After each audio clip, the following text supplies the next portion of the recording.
হাই, এয়া হৈছে মোৰ 4 নম্বৰটো ব্লগ। বলক তেনে আজি বেলেগ এটা ঠাই এক্সপ্ল'ৰ কৰিম আৰু এক্সপ্ল'ৰ কৰা ঠাইখনৰ নাম হৈছে তাজমহল।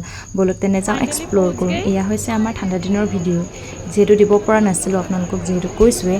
আৰু এই তাজমহলটো বহুত পুৰণা, 400 বছৰ পুৰণা।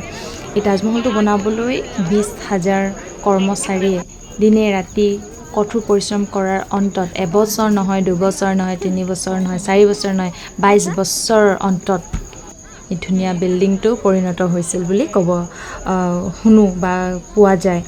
আৰু আজিৰ যদি বাজেটত এই তাজমহলটো চাবলৈ যাওঁ, বাজেটটো হৈছে বৰ্তমান 7.5 crore। আৰু সকলোৱে জানে এইটো ফ্ৰাইডে বন্ধ থাকে। আৰু এটা ভুল ধাৰণা হৈছে 20,000 কৰ্মচাৰীৰ হাত কাটি দিয়া হৈছিল বুলি শুনিব পোৱা যায়, কিন্তু হৈছে এইটো ভুল। আৰু 20,000 কৰ্মচাৰীক লৈ এখন এগ্ৰিমেণ্ট কৰা হৈছিল, যাতে তেওঁলোকে ভৱিষ্যতলৈকে বা অহা সময়ত যাতে এনেকুৱা ধৰণৰ বিল্ডিং কেতিয়াও নবনায়, তেনেকুৱাত এখন এগ্ৰিমেণ্ট কৰা হৈছিল। আৰু তলডোখৰৰ টিকেট হৈছে 50 টকা আৰু ওপৰত হৈছে 250। আমি ওপৰলৈ আহিছোঁ আৰু ইণ্ডিয়াৰ ৰুপিছতহে মানে 250 আৰু ফৰেনাৰখিনি বেলেগ।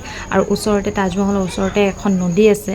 নদীৰ ভিউটো আপোনালোকক ক'বই নালাগে। যিহেতু আমি ঠাণ্ডা দিনত আহিছোঁ, ইমান এটা ভিউটো ভালকৈ দেখা নাই, মোবাইলত কেপচাৰ হোৱা নাই, কিন্তু ৰিয়েলত বেছি ধুনীয়া।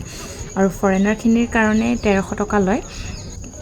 আৰু যিহেতু আমি ভিডিঅ' মোবাইলত চাই থাকোঁ বা কিতাপত পঢ়ি থাকোঁ, সৰুৰ পৰা দেখি আহিছোঁ, তাজমহলৰ বিষয়ে শুনি আহিছোঁ, কিন্তু আজিলৈকে গৈ পোৱা নাছিলোঁ। কিন্তু সপোনটো দিঠকত পৰিণত হ'ল, কিতাপত পঢ়ি থকা বা দেখি থকা, শুনি থকা তাজমহলৰ বিষয়ে আজি দিঠকৰ পৰা চালোঁ, ভাল লাগিলে।